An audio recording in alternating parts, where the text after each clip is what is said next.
सीताराम जय सीताराम,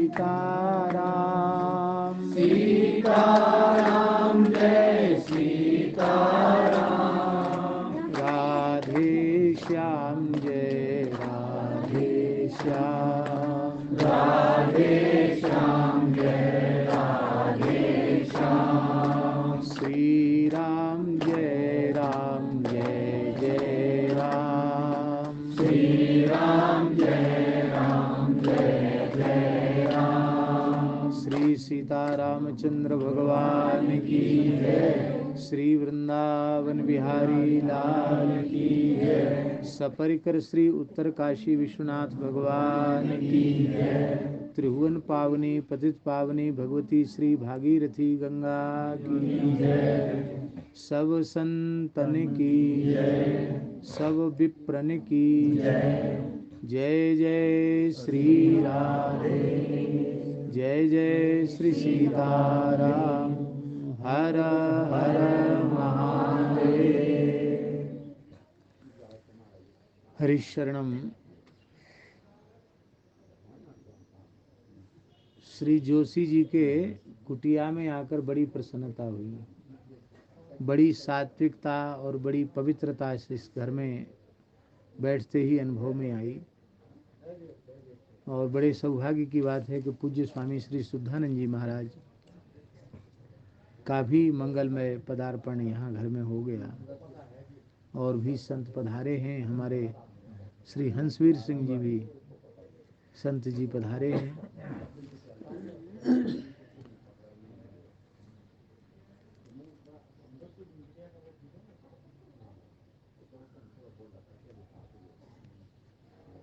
समुद्र मंथन के समय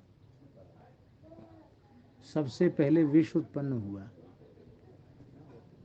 अमृत की प्राप्ति के लिए उद्योग किया गया था, पर पहले विष उत्पन्न हुआ, और वो त्रिलोक को दग्ध करने वाला जो विष है, उस विष से संपूर्ण प्राणियों की रक्षा कैसे हो। सबने भगवान से प्रार्थना की, तो भगवान ने कहा कि शिव जी ही इस संकट से प्रजा को बचा सकते हैं। संपूर्ण देवता उस कालकूट हालाहल विष को लेकर के भगवान शिव के निकट पहुंचे। भगवान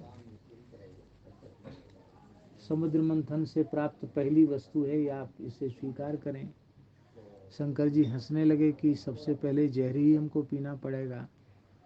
तो भगवान आप प्रजा के माता पिता हैं, आप प्रजा की रक्षा नहीं करेंगे तो कौन करेगा।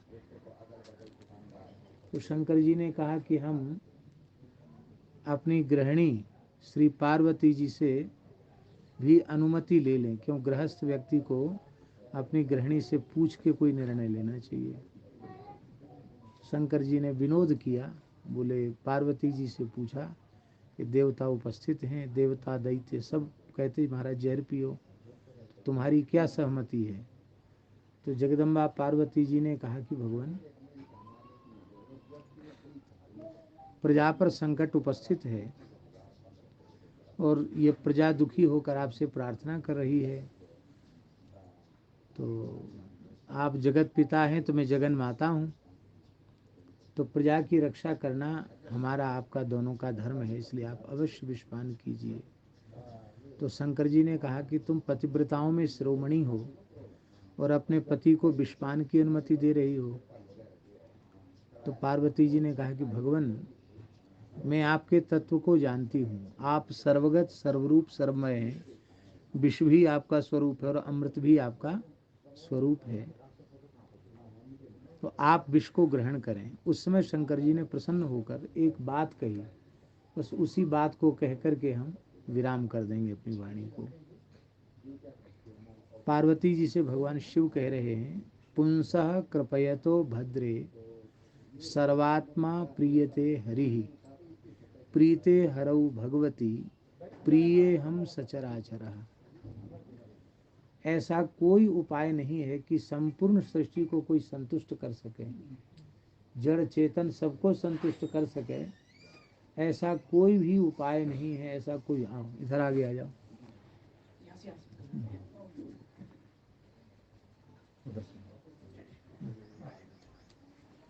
पुजारी की तरफ।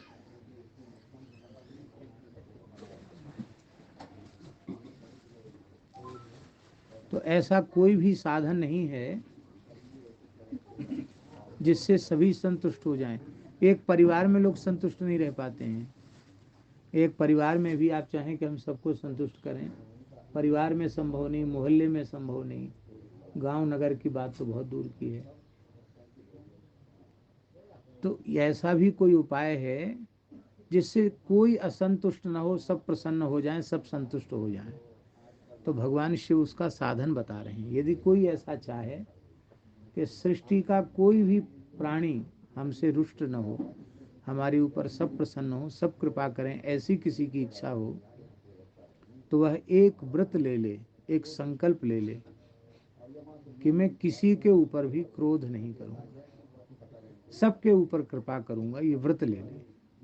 पुंसः कृपयतो भद्रे। पुंसा माने यहाँ मनुष्य नहीं है, पुंसा का शब्द है जीव, माने पुंसा उपलक्षण है, उसका तात्पर्य है जीव। जीव मात्र पर कृपा करे, केवल मनुष्य पर ही नहीं, जो मूक प्राणी है, पशु पक्षी आदि, उन पर भी कृपा करे। पेड़ पौधे वनस्पति हैं, उन पर भी कृपा करे, इन पर्वतों पर भी कृपा करे, क्योंकि यह भी अचेतन नहीं है, हमारी दृष्टि में अचेतन है। इनके भी अधिष्ठात्री देवता हैं। अधिष्ठात्री देवता न होते तो हिमालय की बेटी पार्वती भगवान शिव को कैसे ब्याही जाती? तो पर्वत की पुत्री हैं, पर्वत के पुत्र हैं। तो इसमें ऐसा नहीं है कि हमारी दृष्टि में ये जड़ हैं, पर ये जड़ नहीं है, इनमें भी चैतन्यता है। चैतन्य परमात्मा तो सर्वत्र व्याप्त है ना। तो सब पर कृपा करनी है, केवल मनुष्य पर ही नहीं, पशु पक्षी कीट पतंग वृक्ष नदी वन पर्वत सबके ऊपर कृपा करनी है। किसी पर क्रोध नहीं करना, किसी को पीड़ा नहीं पहुंचानी, किसी का अनिष्ट नहीं करना।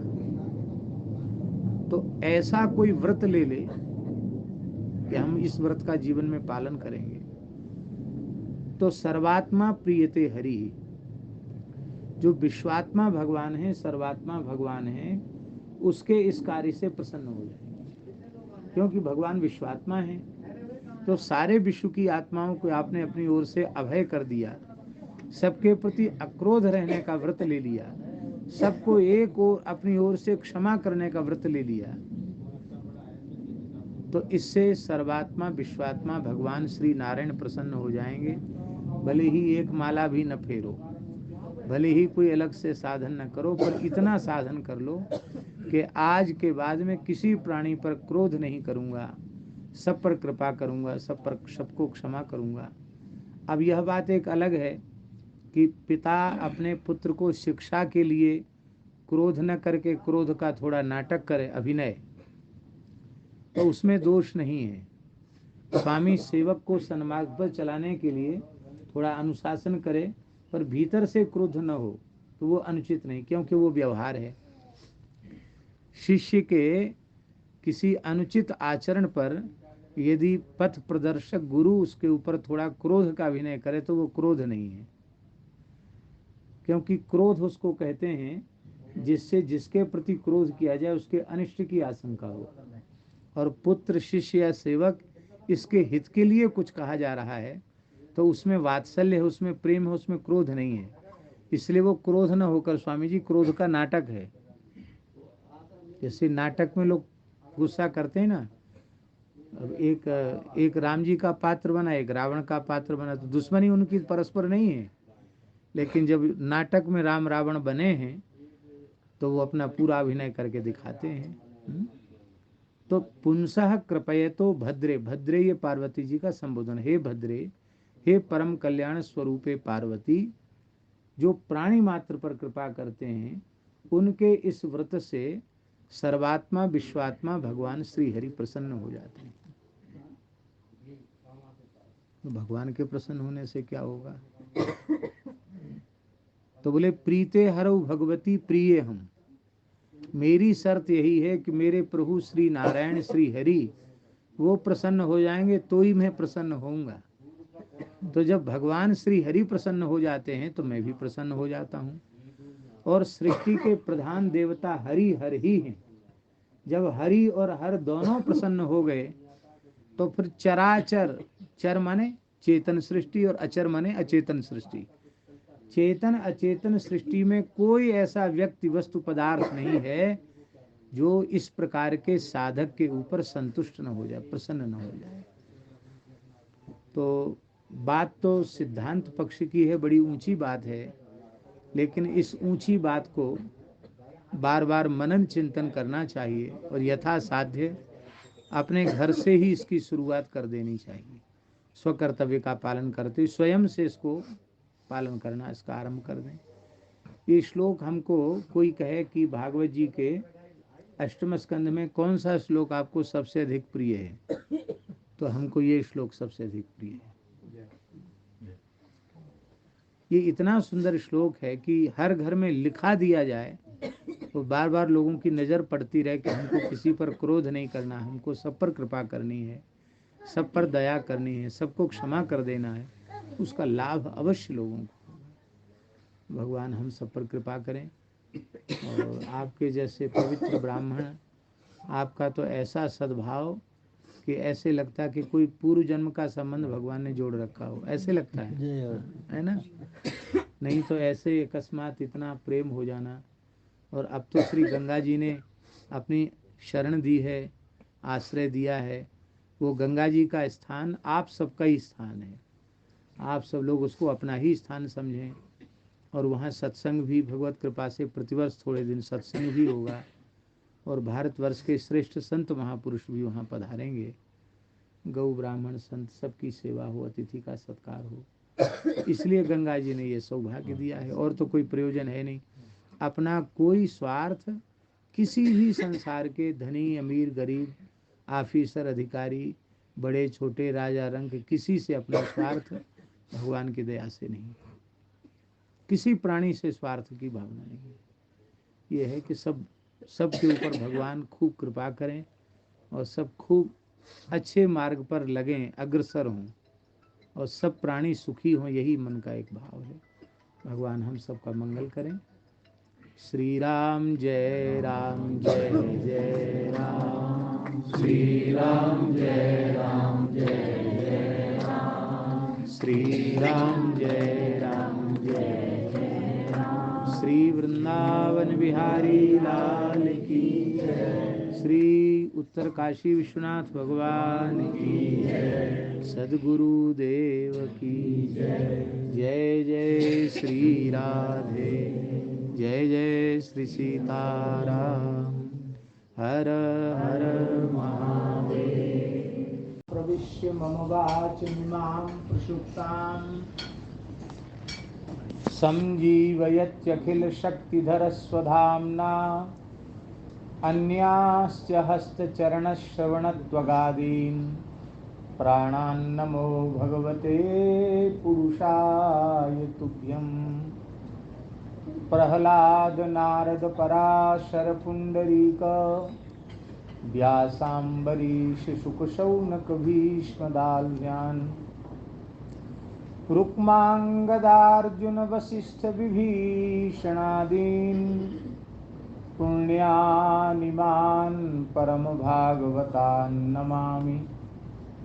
वाञ्छाकल्पतरुभ्यश्च कृपा सिन्धुभ्य एव च पतितानां पावनेभ्यो वैष्णवेभ्यो नमो नमः।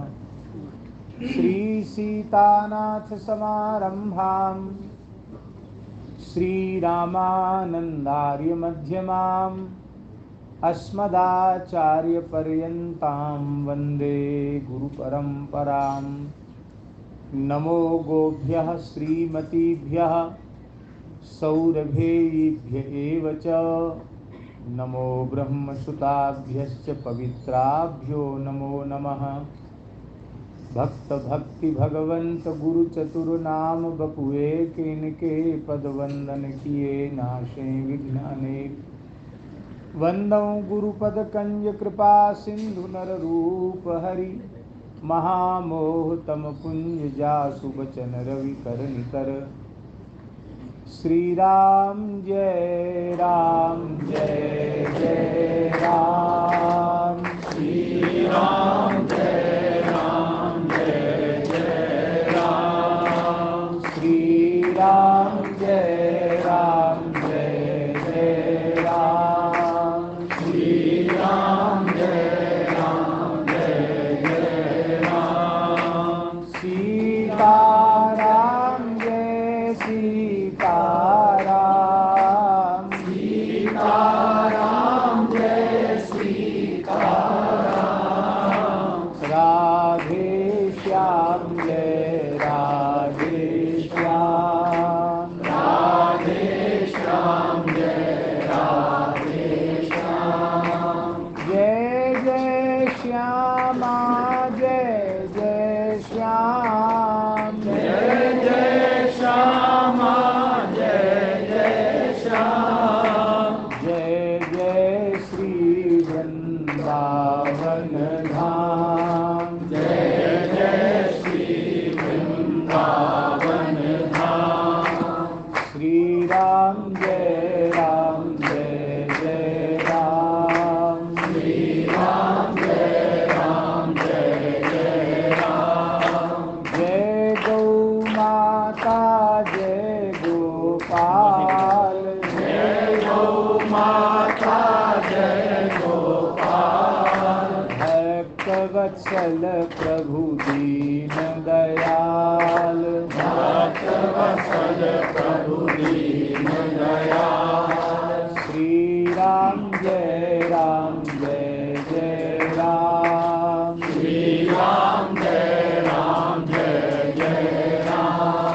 श्री सीतारामचंद्र भगवान की जय। श्री लक्ष्मी नारायण भगवान की जय। श्री वृंदावन बिहारी लाल की जय।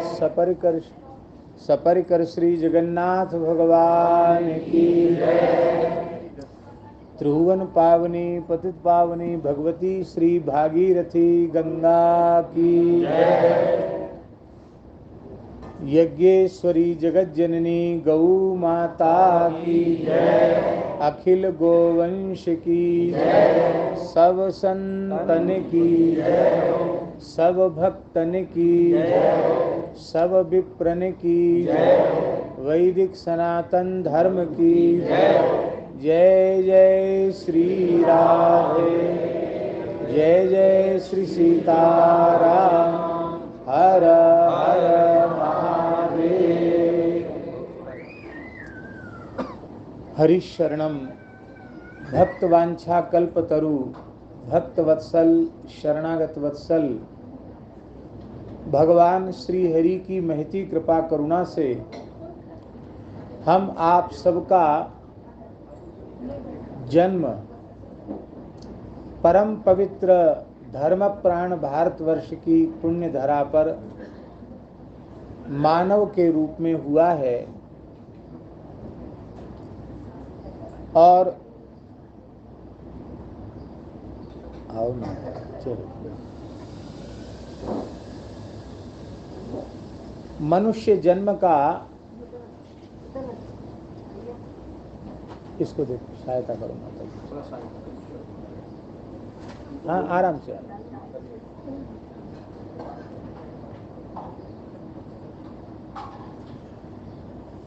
भारतवर्ष की पवित्र धरती पर हम सबका जन्म हुआ है मनुष्य के रूप में, और मानव जन्म का सर्वोत्कृष्ट फल सत्संग भी भगवान की अहेतुकी कृपा करुणा से हम सबको सुलभ हो रहा है। अभी कृष्ण अवतार जी ने एक बहुत सुंदर प्रश्न किया। प्रश्न को खूब विस्तृत करके इन्होंने कहा, लेकिन उस प्रश्न का सार इतना ही है, शरीर संसार से वृत्ति हटकर जिस प्रकार भगवान में लगनी चाहिए उस प्रकार भगवान में हमारी वृत्ति लग नहीं पा रही है। ये हम सबका मन भगवान में कैसे लगे, मूल सार की बात इतनी ही है। व्याख्यान तो बहुत लंबा चौड़ा संभव है, पर यदि एक वाक्य में इसका उत्तर दिया जाए तो एक वाक्य का उत्तर ये है कि जिनका मन भगवान में लगा हुआ है उनसे हम अपने मन को जोड़ दें। ये बहुत सरल साधन है। आप लोग कहेंगे हमको कैसे पता चले कि अमुक का मन भगवान में लगा हुआ है, इनका मन भगवान में लगा है, इनका मन भगवान में नहीं लगा। क्योंकि मन की मनमोहन जाने, मन की बात तो मनमोहन समझ सकते हैं। हम लोग तो बाहरी व्यवहार को देखते हैं, किसके भीतर क्या है इसको अंतर्यामी परमात्मा के अतिरिक्त और कोई नहीं जान सकता।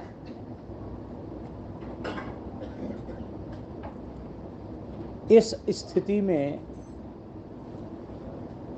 हमें यह विचार करना चाहिए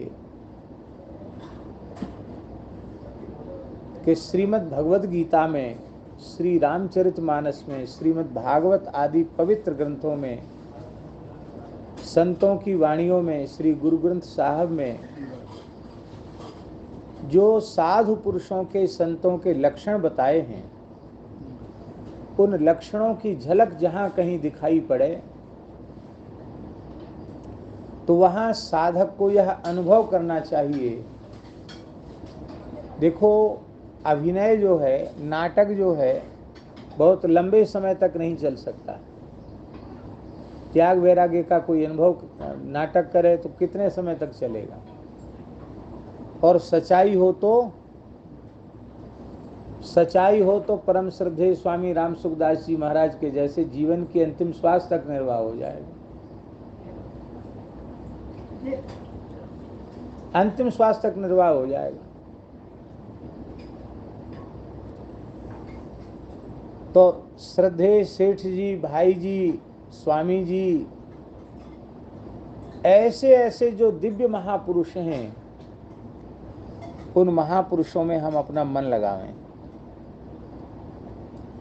मान लो प्रकट प्रत्यक्ष विद्यमान सत्पुरुषों में हमारे अपने अंतःकरण की मलिनता के कारण पूर्ण श्रद्धा, सद्भाव, विश्वास उत्पन्न न हो सके,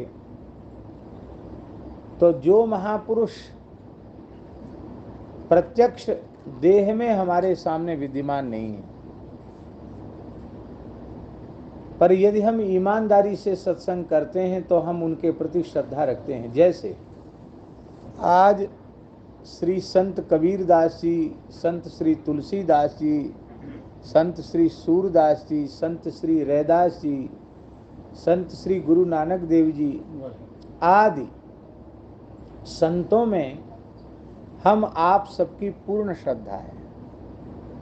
श्रद्धा है कि नहीं? आज कोई ऐसे ही खबर फैला दे कि श्री तुलसीदास जी महाराज देहरादून में प्रकट भय हैं और जिसको दर्शन करना हो कर लो। आज यद्यपि भौतिक युग है, जल्दी लोग किसी पर भरोसा नहीं करते, लेकिन हमारा ऐसा विश्वास है कि ऐसी झूठी खबर भी फैल जाए तो शायद 1 घंटे में 1 लाख आदमी इकट्ठा हो जाएगा, भले ही खबर झूठी हो। इसका मतलब है कि लोगों में आज भी उनके नाम पर कितनी श्रद्धा है। तो उन संतों में मन लगाना क्या है उन संतों के जो सदुपदेश हैं, उनकी जो वाणी है, उनके जो ग्रंथ हैं, उनका सत्संग करना, उनका स्वाध्याय करना, यही उनमें अपने मन को लगाना है। हमारे ब्रज में एक बहुत अच्छे महापुरुष थे, आप लोगों ने नाम सुना होगा, पूज्य पंडित श्री गया प्रसाद जी महाराज। गोवर्धन दर्शन भी किए, गोवर्धन वाले पंडित जी महाराज। हम सबकी मान्यता के अनुसार वे भगवत साक्षात्कार संपन्न महापुरुष थे, ऐसा दिव्य जीवन उनका था। अत्यंत आदर्श शास्त्र सम्मत उनका जीवन था। कोई व्यक्ति सत्संगी उनके निकट पहुंचे और रोते हुए उन्होंने कहा कि भगवान बस अब तो महाराज बाबा हमसे बिल्कुल रहा नहीं जाता है, किसी भी विधि से श्री कृष्ण का दर्शन करा दीजिए। व्याकुल होकर कहा। पंडित जी बहुत कम बोलते थे, उन्होंने एक वाक्य कहा पंडित जी ने, ये तो बड़ो भोरो है, ये तो तुम्हारी गोद में बैठे हुए को तैयार है। श्री कृष्ण के लिए कहा, क्योंकि उनका वात्सल्य भाव था। बोले ये तो बड़ो भोरो है, ये तो तुम्हारी गोद में बैठे हुए को तैयार है, पर तुम हमें प्रसन्न कर लो। क्या कहा पंडित जी ने कि तुम मोए प्रसन्न कर लो। इसका मतलब है कि हम जिन सिद्धांतों को जी रहे हैं उनको जीना शुरू कर दो। संतों की प्रसन्नता उनके बताए हुए मार्ग पर चलकर प्राप्त की जा सकती है। संसार की कोई भी वस्तु देकर के उनकी प्रसन्नता को प्राप्त नहीं किया जा सकता। हाँ, हमारे जैसे केवल वेश मात्र हो तो हमको तो सुंदर भोजन करा दोगे, कपड़ा दे दोगे, कोई दक्षिणा दे दोगे तो शायद हम प्रसन्न हो जाएं। पर जो वस्तुतः संत हैं, जिनका वेश भी संत का और स्वभाव भी संत का, वो संसार की किसी वस्तु को प्राप्त करके प्रसन्न नहीं हो सकते हैं। वो तो उनके द्वारा बताए हुए मार्ग पर जो चलता है उस पर उनकी सहज कृपा हो जाती है। आज भी श्री नारद, शुक, सनकादि, व्यास, वाल्मीकि प्रभृति ऋषि आज भी विचर रहे हैं, आज भी हैं, कहीं नहीं गए। वे किसी सच्चे जिज्ञासु की खोज में हैं, सत्पात्र की खोज में हैं कि वह मिले और हम उस पर अनुग्रह करें, उसका मार्गदर्शन करें। क्योंकि भगवान की प्रतिज्ञा है, कौन्तेय प्रतिजानीहि न मे भक्तः प्रणश्यति। भगवान के भक्त अविनाशी हैं। आज भी भगवान के भक्त, संत गुरु भक्त कहीं गए थोड़ी हैं। अविनाशी से मिलकर वो स्वयं अविनाशी स्वरूप में हो गए, कहीं नहीं गए। इसलिए भगवान ने स्पष्ट शब्दों में कहा है, चेतः खल्वस्य बंधाय मुक्तये चात्मनोमतम गुणेषु शक्तम बंधाय रतम वा पुंसि मुक्तये। भगवान ने स्पष्ट शब्दों में कहा अपनी माता देवहूति को, कपिल भगवान ने, कि हे माता, यह जो चित्त है, चेतः खलु अस्य बंधाय, यह चित्त जब गुणों में, विषयों में, संसार में, शरीर में आसक्त होता है, अनुरक्त होता है, तो बंधाय, बंधन का कारण बन जाता है। और रतम्बा पुंसी, पुंसी माने परमात्मनि, जब परमात्मा में अनुरक्त हो जाता है, भगवान में इसका अनुराग हो जाता है, तो मुक्ते माने यह चित्त जब विषयाकार होता है तो बंधन होता है, और जब यह चित्त भगवदाकार होता है तो वह मोक्ष हो जाता है। चित्त की भगवदाकार वृत्ति ही मोक्ष है, और चित्त की विषयाकार जगदाकार वृत्ति ही बंधन है। अब प्रश्न यह है कि चित्त भगवदाकार कैसे हो, उसका साधन क्या है? चित्त भगवदाकार कैसे हो, तो इसकी सबसे पहली बात तो जो भगवत कृपा से, गुरु कृपा से दास की समझ में आती है, संतों की कृपा से समझ में आती है, वो बात ये है कि सबसे पहले हम सबको यह विचार करना चाहिए कि हमारा चित्त विषयाकार जगदाकार कैसे हुआ। जगदाकार विषयाकार जैसे हमारा चित्त हुआ है, ये बात समझ में आ जाएगी तो भगवदाकार चित्त कैसे होगा, इसका समाधान अपने आप प्राप्त हो जाएगा। ये अपने आप प्राप्त हो जाएगा, उसमें कुछ करना नहीं पड़ेगा। आप कहेंगे कि इसका उत्तर क्या है? चिंतन करने पर, विचार करने पर यही उत्तर भीतर से, अंतरात्मा से निकलता है कि जो लोग शरीर संसार में आ सकते हैं, देह गेह में आसक्त विषयी पामर जीव हैं, उनका दिन रात कुसंग करने के कारण हमारे चित्त पर संसार चढ़ा है। इसलिए भगवत साक्षात्कार प्राप्त महापुरुषों ने बार बार भगवान के साक्षात्कार के बाद यह प्रार्थना की है, मागार दारात मज वित्त बंधुसु संगो यदुस्यात भगवत प्रिय सुना। भक्त राज श्री प्रहलाद जी कह रहे हैं कि हे भगवान, हे नृसिंह भगवान, आप मेरे ऊपर कृपा करें।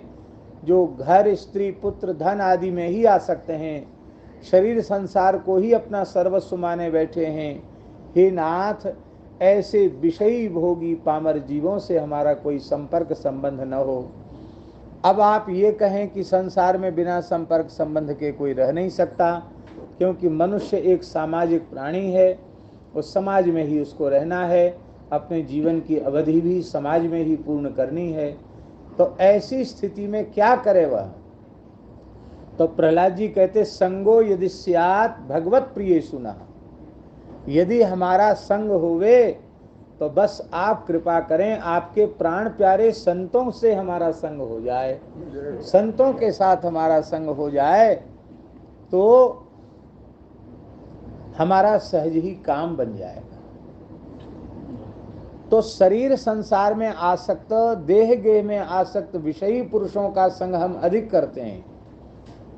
शरीर संसार से वृत्ति जिनकी उठ चुकी है, भगवान में जिनकी वृत्ति लगी हुई है, ऐसे महत् पुरुषों का न तो हम संग करते हैं और न उनके पद चिन्हों पर चलने का तनिक भी प्रयास करते हैं। देखो, भगवान इतने करुणामय हैं, इतने करुणामय हैं कि यदि भगवान यह निश्चय कर लें कि जो मुझे भजने वाले हैं, जो मेरे शरणागत भक्त हैं, जिनका जीवन धर्म और सदाचार से युक्त है, ऐसे जीवों पर ही हम अपनी कृपा करुणा की वर्षा करेंगे, उन्हीं का पोषण करेंगे।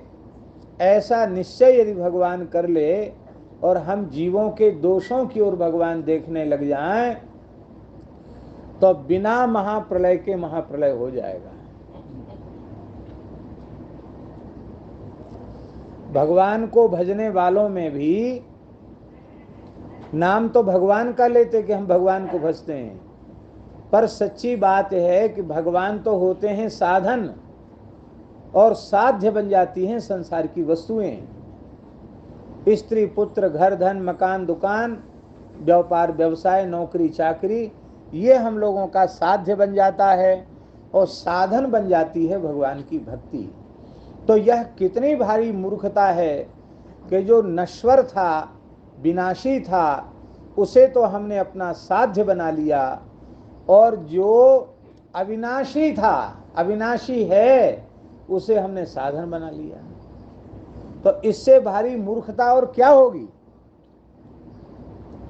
भगवान की भक्ति, भगवान को तो हमने साधन बना लिया, और संसार के पदार्थों को, लौकिक पारलौकिक पदार्थों को हमने अपना साध्य बना लिया।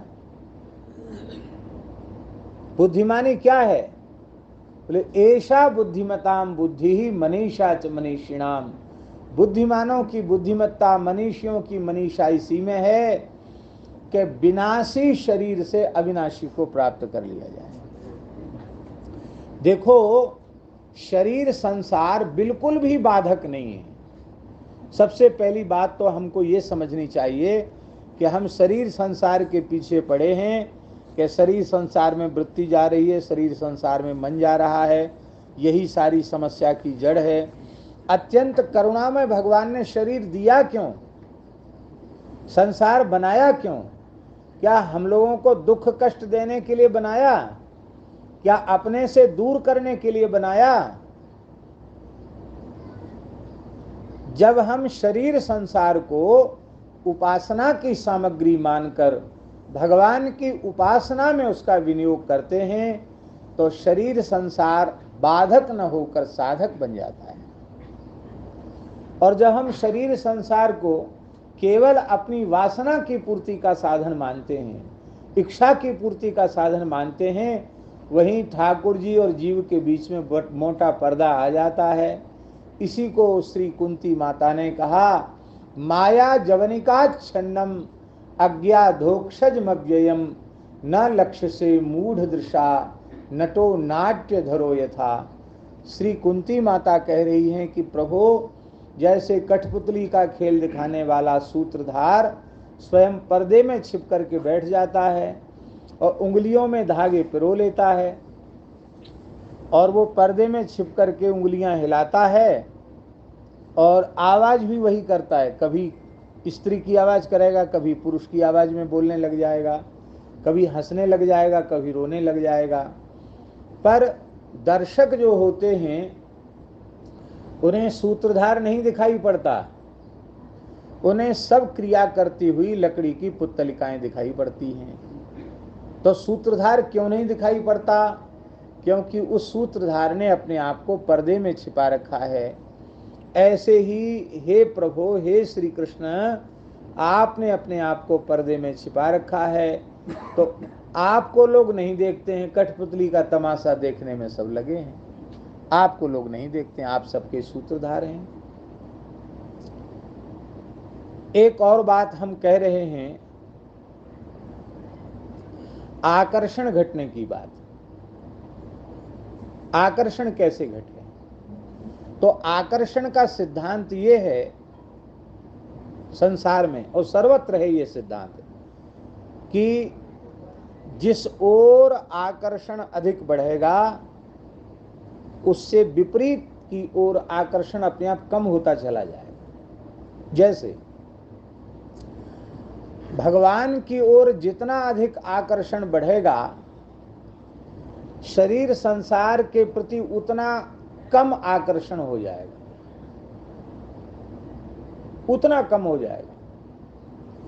और पूरी तरह भगवान का आकर्षण, भगवान की ओर आकृष्ट कोई भाग्यशाली जीव हो जाए तो शरीर संसार का सर्वथा आकर्षण समाप्त हो जाए। संत पीपा जी का नाम सुना है आपने?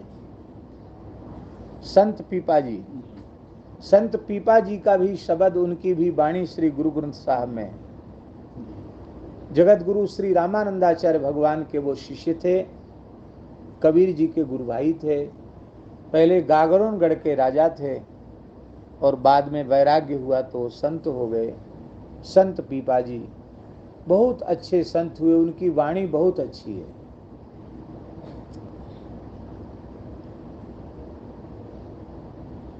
उनकी कई साखियां हैं। पीपा के पिंजर बस्यो रामानंद को रूप, एक उनकी साखी है। पीपा के पिंजर बस्यो रामानंद को रूप, सवे अंधेरा मिट गयो भेंट्यो रतन अनूप।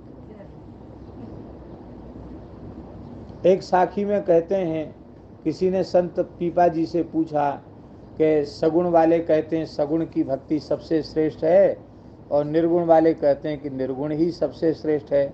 सगुण में माया है, निर्गुण में माया नहीं है, निर्गुण को ही भजना चाहिए, निर्गुण निराकार को भजना चाहिए।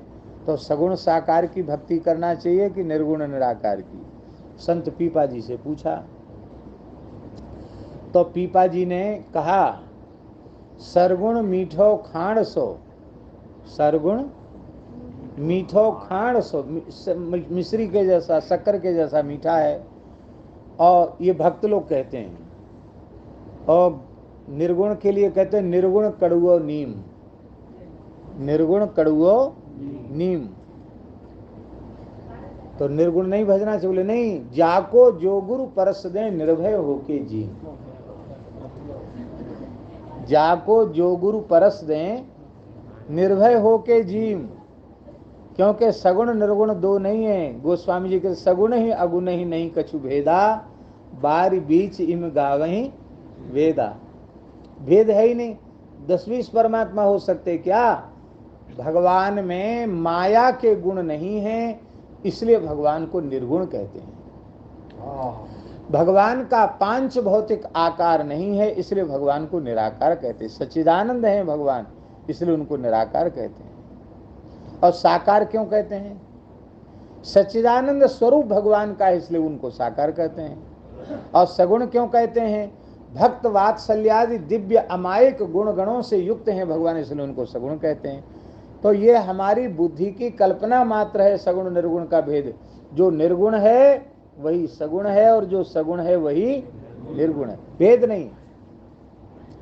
तो जाको जो गुरु परस दें निर्भय होके जीव। तो हम शरीर संसार की बात बता रहे थे। संत पीपा जी की वृत्ति संतों में लग गई, सत्संग में लग गई, और सब कुछ त्याग कर वो विरक्त हो गए, साधु हो गए, और भगवत दर्शन की व्याकुलता बढ़ी उनको। तो द्वारिका पहुंचे तो इतनी स्वामी रामानंद स्वामी जी की जमात तो वहां से चली आई, और वो आज्ञा लेकर बोले हम कुछ दिन यहीं रहना चाहते, आप क्या वहां रहो। अब भगवत दर्शन की व्याकुलता इतनी अधिक बढ़ गई संत पीपा जी को कि वो अपने प्राण धारण करने में असमर्थ हो गए। और आज भी वो स्थल है द्वारिका में जहां से उन्होंने समुद्र में छलांग लगा दी। जहां गोमती सागर संगम का किनारा है, इधर से शुरू होती गोमती, और जहां गोमती पूरी होती, जहां समुद्र के साथ उसका संगम है, वहां आज भी अथाह जल है, और उसमें जाना मना है सरकार की ओर से। आज भी वहां गया हुआ लौट के नहीं आता है। और आप वहीं कूद गए, किसी ने कहा कि भगवान तो समुद्र में चले गए, द्वारिका समुद्र में है। तो संत पीपा जी कूद गए, और उनके पीछे सीता सहचरी भी कूद गई, दोनों ही कूद गए। हाहाकार मच गया कि देखो गागरोनगढ़ का राजा था, कितना बड़ा भक्त हुआ, साधु संतों के चक्कर में पड़ के राजपाट सब छोड़ दिया, फकीर बन गया, बाबाजी हो गया, और देखो उसने बेचारे ने आत्महत्या कर ली। 7 दिन हो गए। अब इधर पीपा जी सीता सहचरी जी के साथ दिव्य द्वारिका में पहुंच गए, और भाव की विजय होती है। साक्षात श्री कृष्ण रुक्मिणी ने उनकी अगवानी की। दिव्य रत्नमयी मणिजटित द्वारिका में वे पहुंचे। अब भगवान उनको पलक पावड़े जैसे कोई गृहस्थ के घर में कोई साधु आ जाए तो वो खूब भाव से सत्कार करता, ऐसी वो सत्कार। महाप्रभु आप मेरे स्वामी हैं, हम तो आपके दास हैं, सेवक हैं। बोले भाई ठीक है, हम गृहस्थ हैं और आप साधु हैं, तो साधु का गृहस्थ को आदर करना चाहिए। भगवान ने उनको वहाँ ले गए और खूब स्वागत सत्कार, खूब सत्संग मिला वहाँ। इसके बाद भगवान बोले कि तुम चले जाओ। तो वो रोने लगे, बोले प्रभु आपके चरणों को छोड़ के अब कहाँ जाएं, फिर संसार में क्यों भेज रहे हो। बोले हमारी भक्ति शरणागति कलंकित हो रही है, और गुरु और संत की महिमा कलंकित हो रही। लोग कहते वो तो मर गए, तो आप पुनः जब प्रकट होके जाएंगे, और देखो मैं ये शंख चक्र की छाप आपको देता हूँ, ये छाप जीवों को आप प्रदान करेंगे तो लोग विश्वास करेंगे कि आप हमसे मिलके आए हैं। अपना पीताम्बर प्रसादी माला सब कुछ उन्होंने प्रदान किया भगवान ने। और 7 दिन के बाद जब पीपा जी समुद्र से बाहर निकल के आए, तब द्वारिका के लोगों को विश्वास हो गया कि ये मरे नहीं, तो साक्षात सदैव प्रकट हो गए, और इतने दिव्य वस्त्राभूषणों से अलंकृत होके वहां से आए हैं।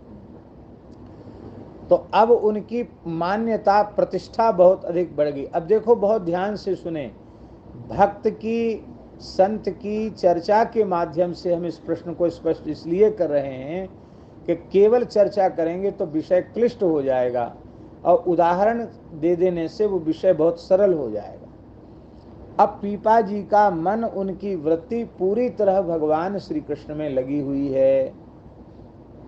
अब उसकी पहचान क्या है? मान्यता प्रतिष्ठा किसको अच्छी नहीं लगती? जहां तक देहाध्यास है, बहुत ध्यान से सुने इस बात को, जहां तक देहानुसंधान है, देहाध्यास है, वहां तक मान, बड़ाई, पद, प्रतिष्ठा, इज्जत, इसको मनुष्य छोड़ नहीं सकता है।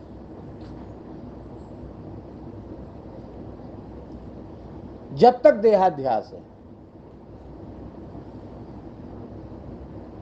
विनय पत्रिका में गोस्वामी जी ने कहा कि सब कुछ हो गया आपकी दया से, पर को कछु दे और कहे भल, हमको कोई कुछ दे और हमको लोग भला कहें, अच्छा कहें, हमारी प्रशंसा करें, बड़ाई करें, वासना न उड़ते जाई, यह इच्छा हमारे मन से जा नहीं रही है।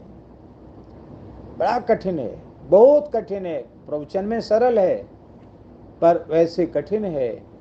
देहाध्यास के साथ ही सारे शरीर, संसार, अविद्या, माया का सारा संबंध देहाध्यास से ही है। जड़ भरत जी महाराज, उन पर रहुगण ने क्रोध किया, हे ठीक से ले चल मतवाला व्यक्ति, और अभी तुझे दंड दे के सुधार दूंगा। तो जड़ भरत जी को दया आ गई रहुगण के ऊपर, और उन्होंने कहा कि अरे तू कहता है कि तू अकेले ही इस पालकी को ढोके ले जा रहा है, तो भार की प्रतीति भारवाही को होगी। जो भार ढोने वाला होगा उसको भार की प्रतीति होगी। मैं ढोने वाला ही नहीं तो मुझे, मेरे ऊपर भार ही नहीं तो मुझे प्रतीति क्या होगी?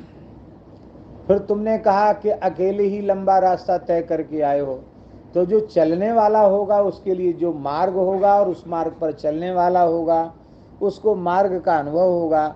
मैं आता जाता हूँ नहीं, चलता फिरता हूँ नहीं, तो फिर क्या इसका? और तुमने कहा कि तुमको बुढ़ापे ने घेर रखा है, तो ये बालक होना, जवान होना, बूढ़ा होना, ये जो होता हो वो जाने।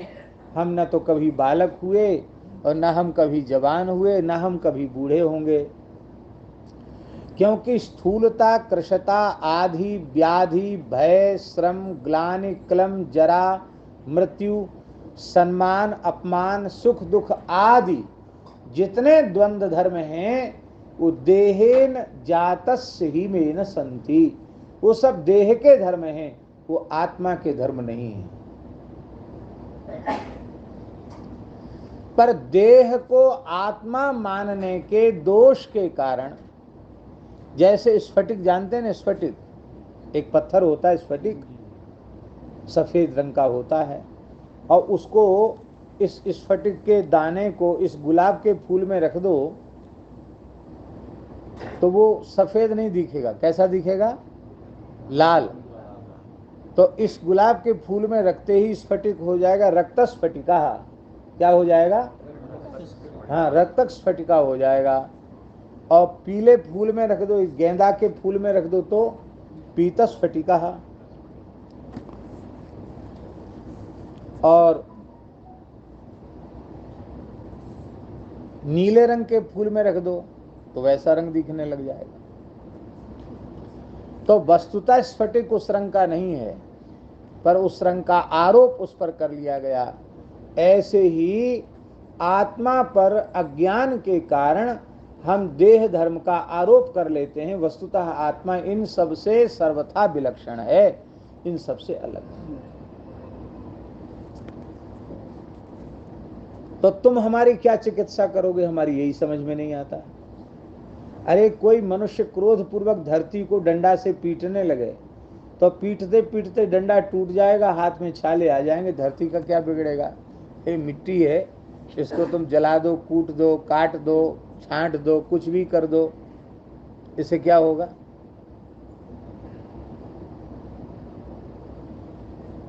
जिन गुरुओं ने बलिदान दिया, श्री गुरु तेग बहादुर जी ने बलिदान दिया सनातन धर्म के लिए,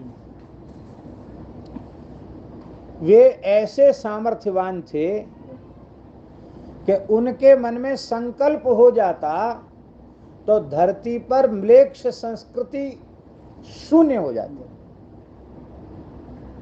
केवल उनके मन में ये बात आ जाती कि इनका विनाश हो जाता। लेकिन उन गुरुओं में, उन संतों में देह के प्रति अध्यास ही नहीं था, देहात्म भाव ही नहीं था। वे तो अपने अखंड चिन्मय अविनाशी स्वरूप में स्थित थे। इसलिए देह रहते हुए देहानुसंधान नहीं था। इसलिए उन्होंने सोचा भैया देह हम है नहीं और देह हमारा है नहीं, तो इस देह से यदि किसी का काम बनता है, भलाई होती तो जाए देह। लेकिन उन्होंने अपने मन में किसी प्राणी के अनिष्ट का संकल्प नहीं किया, क्योंकि इष्ट अनिष्ट का संकल्प तब होता है जब भेद बुद्धि होती है, और अभेद बुद्धि से सर्वत्र परमात्मा की अनुभूति करने वाले जो महापुरुष हैं वो किसी का अनिष्ट मन से नहीं कर चाह सकते हैं, क्योंकि निज प्रभुमय देखें जगत के हिसन करें विरोध। तो देहाध्यास जब तक है तब तक मान बढ़ाई, पद प्रतिष्ठा, प्रशंसा ये प्रिय लगेगी, और जब तक ये प्रिय लग रही है तब तक पक्का समझ लो कि हम अभी भगवान के प्रेमी नहीं हैं, अभी हम शरीर संसार के ही प्रेमी हैं, अभी हम भगवान के प्रेमी नहीं हो पाए। तो संत पीपा जी जब बाहर आए और उनकी प्रतिष्ठा हुई तो उनको इतनी पीड़ा हुई इस प्रतिष्ठा से कि अरे राम राम, ये लोग भगवान को छोड़कर मुझ मनुष्य को भज रहे हैं। हमारे चारों ओर भीड़ लोग घेरे रहते हैं, कामना वाले लोग घेरे रहते हैं, महाराज आप सिद्ध पुरुष हो, भगवान का दर्शन करके आए हो, हमारे कष्ट को, हमारे दुख को हरो। तो प्रतिष्ठा शुक्री विष्टा, ये गौरवम रौरवम महत, इस बात को उन्होंने समझा। हम ये कहना चाह रहे हैं कि भगवान के प्रति आकर्षण जिनका होता उनका स्वरूप कैसा होता है। नहीं तो सोचते कि चलो इतनी प्रतिष्ठा बढ़ रही है तो यहीं एक बड़ा मठ बना देते हैं द्वारिका में, और इतने भगत तो इकट्ठे है हो ही गए, एक लंबी चौड़ी जमीन लेकर के मठ बना देते हैं और अच्छा है संत पीपा जी का मठ बन जाएगा। एक झोपड़ी तक उन्होंने नहीं डाली और बाहर आए थे और शाम तक ही इतनी प्रतिष्ठा, लाखों की भीड़ इकट्ठी हो गई। द्वारकाधीश के से ज्यादा भीड़ उनके दर्शन की इकट्ठी हो गई और वो रात्रि को ही वहां से चल पड़े। उस प्रतिष्ठा को त्याग करके चल पड़े। जहां प्रतिष्ठा बढ़े वहां नहीं रहना चाहिए, और वहां से चले तो मार्ग में एक गांव में आए। उसमें एक ब्राह्मण देवता रहते थे, वो बड़े अकिंचन थे, भगवान को छोड़कर अपना कहलाने के लिए उनके जीवन में कुछ भी नहीं था, और वैसे भी भौतिक वस्तु उनके पास नहीं थी। भजन की संपत्ति तो थी पर भौतिक वस्तु नहीं थी, और कोई अतिथि साधु संत आ जाए तो उसकी वे तन मन प्राण से सेवा करते थे। तो उनके मन में बड़ा भाव था कि संत पीपा जी प्रकट हुए हैं और द्वारिका में हैं तो हम उनका दर्शन करें। लेकिन रोज अपने भगवान की सेवा, संतों की सेवा से उनको छुट्टी नहीं मिलती। भगवान के सामने कीर्तन करना और फिर आए गए संतों की सेवा करना, भगवान की सेवा करना, उससे फुर्सत नहीं। सेवा करने वालों को फुर्सत नहीं मिलती है, जो भी सेवा में लगे होंगे उनको फुर्सत नहीं मिलती है। उनका तो यंत्र के समान जीवन चलता है। उससे चला आज तो बहुत विलंब हो गया, कल सोचेंगे द्वारिका चलने का। नहीं जा पा रहे थे द्वारिका, और भगवान ने कृपा की, संत पीपा जी ने भी उनका नाम सुन रखा था। संत पीपा जी सीता सहचरी जी के समेत उनके घर आ गए। उस दिन ऐसी स्थिति थी कि आज तीसरा दिन हो चुका था और श्रीधर भक्त के यहाँ, ब्राह्मण के यहाँ खाने को भी कुछ नहीं था, कुछ नहीं था खाने को। उन्होंने अपनी गृहिणी से पूछा, गृह लक्ष्मी से, कि देवी कुछ है? उन्होंने कहा भगवान आभूषण आदि कुछ थे, पीहर से प्राप्त, वो तो पहले ही सेवा में लग गए, अब मेरे पास कुछ नहीं है। यहाँ घर में कुछ नहीं, कोई बर्तन भी ऐसा नहीं जिसको बेच करके संत का सत्कार किया जाए, पर आप चिंता ना करें, मेरे शरीर पर लहंगा है, इस लहंगा को, एक ही लहंगा था, एक ही वस्त्र था, दूसरा कपड़ा नहीं था पास में। इस लहंगा को हम, उस समय कपड़े की बड़ी दुर्लभता थी, आज फैक्ट्रियां हो गई हैं, कारखाने हो गए तो कपड़े की सुलभता हो गई। उस समय कपड़ा बहुत दुर्लभ था, इसलिए फटे पुराने कपड़े को भी लोग सिलाई करके पहनते थे। तो कहा, लहंगा उतार करके दे दिया और स्वयं कोठरी में जाकर छिप गई।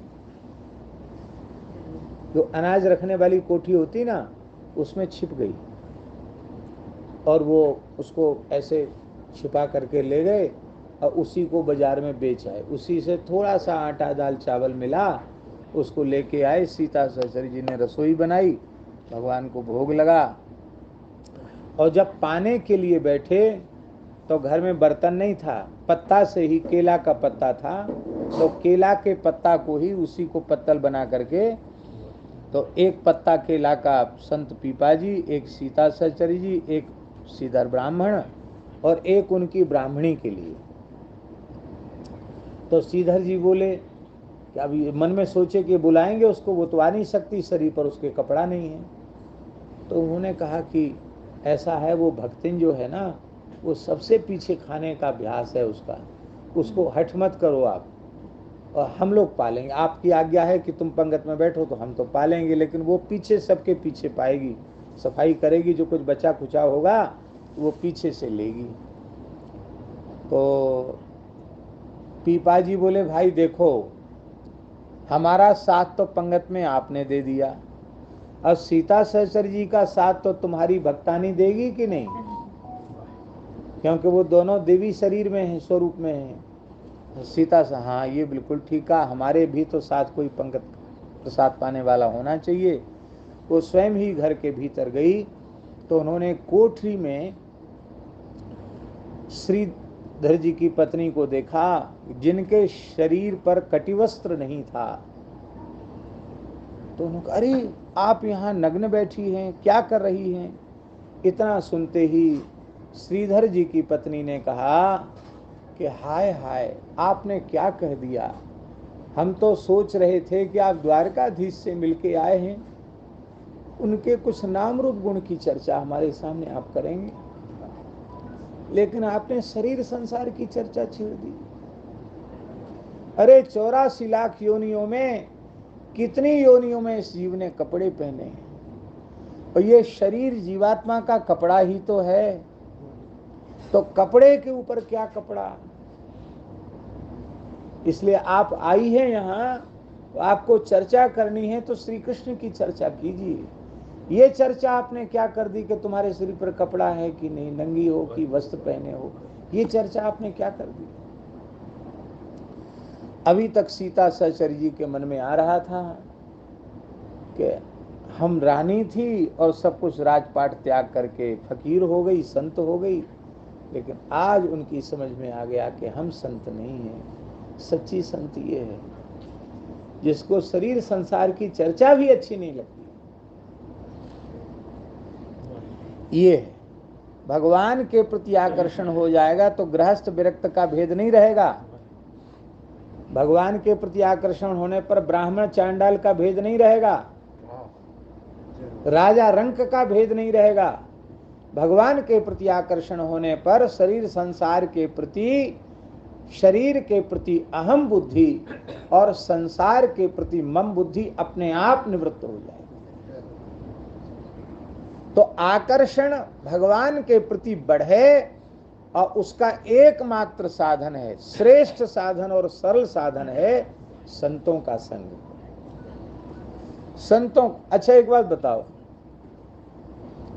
मान लो हमने मान लिया आपकी बात कि नहीं, हमारा शरीर संसार में विषय में ही मन लग रहा है, भगवान में नहीं लग रहा है, लेकिन इतनी अच्छी बात मन में, विचार में, प्रश्न में, चिंतन में आई, वो कैसे आई? यदि स्वामी जी का सत्संग न किया होता, गीता जी का स्वाध्याय न किया होता, गीता भागवत रामायण का अनुशीलन न किया होता, तो क्या इतनी अच्छी बात मन में आती? कितने लोग हैं जिनके मन में ये बात आती है कि हमारी वृत्ति शरीर संसार से हटकर भगवान में लगनी चाहिए, और सच्ची बात यह है कि मन की वृत्ति, चित्त की वृत्ति भगवान में ही लग सकती है। शरीर संसार में लगती होती तो कब की लग गई होती, और लग गई होती तो काम बन जाता। लेकिन शरीर संसार में मन आज तक किसी का न लगा न लग सकेगा। ये झूठी कोशिश लाखों जन्मों से, दुर्भाग्य से हम लोग कर रहे हैं। क्योंकि मन का लगना, चित्तवृत्ति का लगना स्वामी जी तब स्वीकार किया जाएगा जब वहां लगने के बाद फिर वहां से हटे नहीं, और लगने के बाद फिर हट जा रही है, इसका मतलब वहां वो लग ही नहीं सकती। केवल केवल और केवल केवल परमात्मा ऐसा है, भगवान ऐसे हैं जिनमें जिन भाग्यशालियों की चित्तवृत्ति लग गई है, वो सोते जगते, उठते बैठते, सोते खाते पीते जगते, हर समय उनकी लौ लगी रहती है। कैसी? एक पद है संत श्री कबीरदास जी का, हमको पूरा याद नहीं है, पुस्तक होती तो हम देख के पढ़ के सुना भी सकते थे, लेकिन बड़ा प्यारा पद है संत कबीरदास जी का। वो कहते, या विधि मन को लगावे, मन के लगाए प्रभु पावे, पावे मन के लगाए प्रभु पावे। या विधि मन को लगावे, मन के लगाए प्रभु पावे। कैसे मन को लगावे? बोले, जैसे भुजंगम चरत बनहि में, ओस चाटने आवे। मणिधर सर्प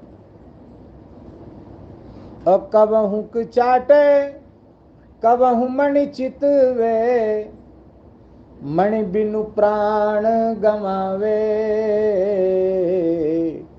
मन के लगाए प्रभु पावे।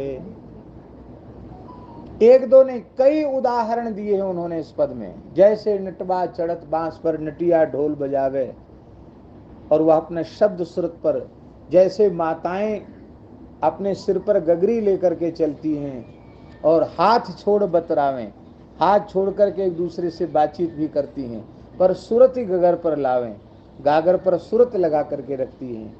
ऐसे ही मन भगवान में लगाओ तो मन को लगाने से भगवान की प्राप्ति हो जाएगी। और हाँ ठीक है, कोई बात नहीं। तो इस प्रकार से मन के लगाए प्रभु पावे, मन को लगाने से भगवान की प्राप्ति हो जाएगी। और हम तो भगवान से यही प्रार्थना करते हैं कि हे प्रभु, आप अपने में हमारे मन को मत लगाइए, आप में जिनका मन लग गया हो उन भाग्यशाली संतों में, हरि भक्तों में आप हमारे मन को लगा दीजिए। तो श्रृंखला संबंध से हमारा मन बड़ी सहजता से, बड़ी सरलता से आप में लग जाएगा। दक्षिण भारत के एक बड़े धनाढ्य व्यक्ति थे और अपने समय के बड़े मल्ल थे, पहलवान थे, श्रीरंगम में रहते थे। उनका नाम था धनुर्दास और उनकी पत्नी का नाम था मालिनी देवी, जो अत्यंत रूपवती, शीलवती, गुणवती थी, बड़ी सुंदरी थी, वो बड़ी पतिव्रता थी। वो अपनी पत्नी के रूप के प्रति इतने अधिक आकृष्ट थे कि भगवान रंगनाथ की सवारी निकल रही थी ब्रह्मोत्सव में, और वो अपनी पत्नी के ऊपर छतरी लगा करके उल्टे पैर चल रहे थे, सीधे पैर नहीं, माने पत्नी की तरफ मुंह करके वो उल्टा चल रहे थे। तो लोग तमाशा देख रहे थे, हंस भी रहे थे, लेकिन उनको किसी की परवाह नहीं थी। उनको किसी की परवाह नहीं थी कि हमारी इस क्रिया को देखकर लोग हमारी हंसी उड़ावेंगे, इसकी उनको कोई परवाह नहीं थी। और संत की दृष्टि कैसी होती है? श्री भाष्यकार शेषावतार भगवान स्वामी श्री रामानुजाचार्य जी महाराज, 1000 साल पुरानी बात है, उन्होंने देखा तो उनको दया आई, उनको क्रोध नहीं हुआ, उनको दोष नहीं दिखा। उनको लगा कि अरे ये तो बड़े काम का आदमी है, इसमें रूपा शक्ति बड़ी जोर की है, पर दुर्भाग्य की बात है कि मलमूत्र के भांड को रूप समझे बैठा है। सच्चिदानंद परमात्मा के स्वरूप की झलक मिल जाती तो उसका जीवन तो धन्य हो जाता। और ये तो बहुत अच्छी चीज है, इसमें कम से कम आसक्ति है तो सही। तो उन्होंने अपने शिष्यों से कहा कि धनुर्दास को कहना कि हम यात्रा के बाद वो हमसे मिलेगा। उनके शिष्यों ने कहा महाराज आपको स्वामी जी ने याद किया है। वो डर गया कि लगता है हमको छत्ता लगा के चलते देखते ही उनको कुछ पता नहीं क्या कहेंगे, लेकिन अब बुलाया है इतने बड़े संत ने तो जाना पड़ेगा। गए तो उन्होंने श्री रामानुज स्वामी जी ने पूछा कि तुम्हें ये भी परवाह नहीं थी कि लोग हमसे क्या कहेंगे, तुम छत्ता लगा के चल रहे थे, क्यों? उसने कहा महाराज मुझे अपनी पत्नी से अधिक सुंदर स्वरूप संसार में कहीं कोई दिखाई नहीं पड़ता, बड़ी सुंदरी है वो, और मैं उसके बिना बाजार में भी घूम नहीं सकता, मैं उसके साथ हमेशा रहना चाहता हूँ, और जब तक रहूँगा सामने देखता रहूँ, ये मेरा मन रहता है। तो मैं छत्ता लगा के इसलिए उल्टे पैर चलता कि उसका रूप दिखाई पड़े। छत्ता इसलिए लगाता हूँ कि हमारे पास नौकर चाकर की कमी नहीं, हमारे पास संपत्ति बहुत है, पर हम खुद छत्ता इसलिए लगाते हैं कि अपने जिससे प्रेम है उसकी सेवा करने में सुख मिलता है, और इसका रूप कुम्हला न जाए इसके लिए हम छत्ता लगा के चलते हैं। स्वामी जी ने कहा बिल्कुल ठीक बात, तुमने जो सही बात थी बताई, बड़ी अच्छी बात है। संत के सामने झूठ नहीं बोलना चाहिए, सच्ची बात कहना चाहिए। सच्ची बात तुमने कही, अच्छी बात है, पर इससे सुंदर स्वरूप यदि कई गुना अधिक सुंदर स्वरूप, करोड़ों गुना सुंदर स्वरूप यदि तुम्हारे अनुभव में आ जाए तो अरे फिर क्या है मार, फिर तो छूट जाएगा, अपने आप ही छूट जाएगा। बोले अच्छा। तो साथ ले गए धनुर्दास को, और ले जाकर के उन्होंने भगवान श्री रंगनाथ से रोकर प्रार्थना की, प्रभु नारायण दया सिंधो वात्सल्य गुण सागर एनम रक्ष जगन्नाथ बहुजन्मापराधीनम। हे नारायण, हे दया के सागर, हे वात्सल्य गुण के समुद्र, यह अनेक जन्मों का अपराधी जीव है, आपकी शरण में आया है, आप इसे स्वीकार करें। आप अपनी मंगलमयी छवि का ऐसे दर्शन करावें जैसी आचार्य चरण ने भगवान से आर्त होकर प्रार्थना की, और भगवान का कोटि कोटि कंदर्प दर्प दलन करने वाला जो नील सरोरुह नील मणि नील नील धर श्याम लाजय तन शोभान रखी कोटि कोटि शत काम, ऐसा स्वरूप जैसे ही प्रकट हुआ कि धनुर्दास बेहोश होके गिर गया, मूर्छित होके गिर गया, और छाती पीटने लग गया कि हाय हाय, ऐसे भगवान को छोड़कर जो मलमूत्र का बर्तन है उसमें हमने इतनी प्रीति क्यों की। दोनों भक्त हो गए। तो ये आकर्षण भगवान के प्रति बढ़ा तो संसार के प्रति अपने आप छूट गया। अब भगवान के प्रति आकर्षण कैसे बढ़ा? संत की कृपा से, संत के संग से बढ़ा। तो इसमें ज्यादा परेशान होने की जरूरत नहीं है।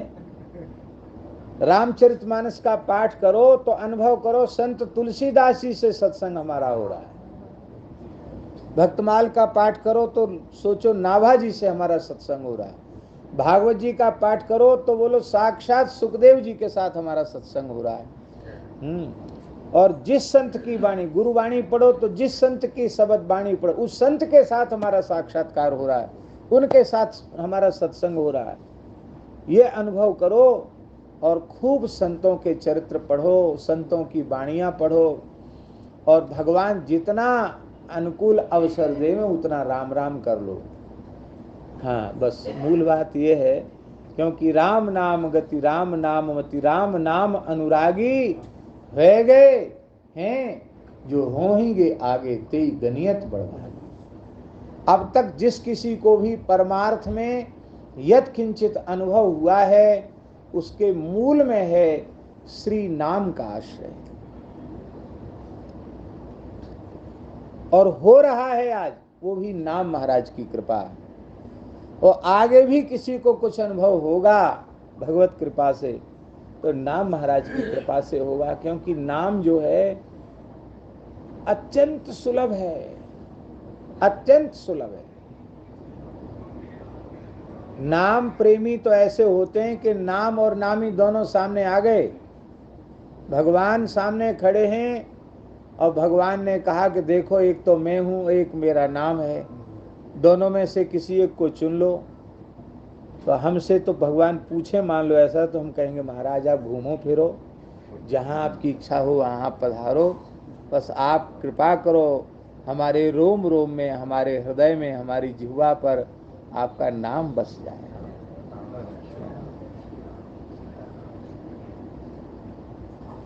एक पद है, कहाँ जाएगी पतंग तेरे हाथ में है डोर, रास में गाते हैं हमारे यहाँ। गोपियां कह रही हैं राधा रानी से कि श्री कृष्ण तो पतंग हैं, पर राधा रानी आपके हाथ में उनकी डोर है, पतंग कहाँ जाएगी? कहाँ जाएगी पतंग तेरे हाथ में है डोर। ये डोर क्या है? नाम, जिसको संत कबीरदास जी ने कहा शब्द डोर गई उतरा पार, नाम ही डोर है। ठाकुर जी पतंग है, नाम डोर है। नाम निकट रहेगा तो भगवान दूर नहीं जाएंगे। हमारे ब्रज के महान प्रेमी अनुरागी रसिक संतों ने कहा, नाम बाणी निकट और श्याम श्यामा प्रकट, और नाम बाणी जहां श्याम श्यामा तहां। नाम और संतों की बाणी जहां है वहां भगवान है। भगवान हम सब पर कृपा करें, बस ऐसे ही सत्संग करते रहो। और करते करते करते करते श्री ठाकुर जी अत्यंत करुणामय हैं, उनकी कृपा करुणा से ही काम बना है और उनकी कृपा करुणा से ही काम बनेगा। क्या ईमानदारी से विचार करो, स्वामी जी जैसे संत के दर्शन की पात्रता हमारे में, आप में, लोगों में थी, पर भगवान ने उनका दर्शन कराया कि नहीं कराया? न जाने कैसे कैसे दिव्य संत महापुरुषों का दर्शन भगवान ने हम लोगों को कराया। इसके लायक हम नहीं थे, हम मनुष्य होने लायक भी नहीं थे, पर यह सब जो कुछ अब तक हुआ है, हो रहा है, उसमें ना अपना साधन है, ना अपना पुरुषार्थ है, केवल भगवान की अहेतु की कृपा है। तो जिन भगवान की अहेतु की कृपा से अब तक सब हुआ है, उन्हीं की कृपा से आगे भी हो जाएगा। बस भगवान से प्रार्थना ये रहे कि माता पिता गुरु संत किसी के प्रति अपराध न बने।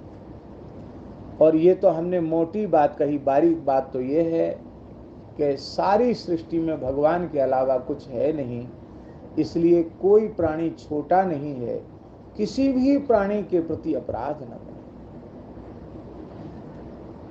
अपने कष्ट सहकर भी किसी को हम पीड़ा न पहुंचावें, किसी को हम कष्ट न दें, बस इतने से ही काम बन जाएगा।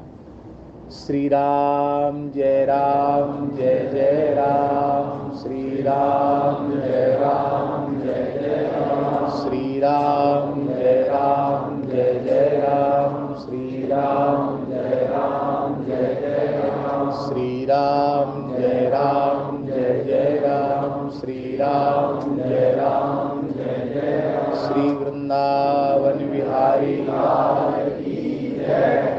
श्री चांद गोठिया जी आए हैं, गीता प्रेस के अनन्य समर्पित पूरा जीवन आपके पूज्य पिताजी का और आपका पूरा जीवन गीता प्रेस के लिए समर्पित है।